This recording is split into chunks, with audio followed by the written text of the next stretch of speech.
ಒಂದು ಬಾರಿ ಅತ್ತು ಬಿಡಲೇನು ತೋಳಿನಲ್ಲಿ ಸತ್ತು ಬಿಡಲೇನು ಸಣ್ಣ ಹೃದಯವಿದು ತುಂಬ ನಡುಗುವುದು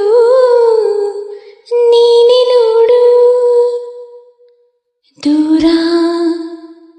ಸ್ವಲ್ಪ ದೂರ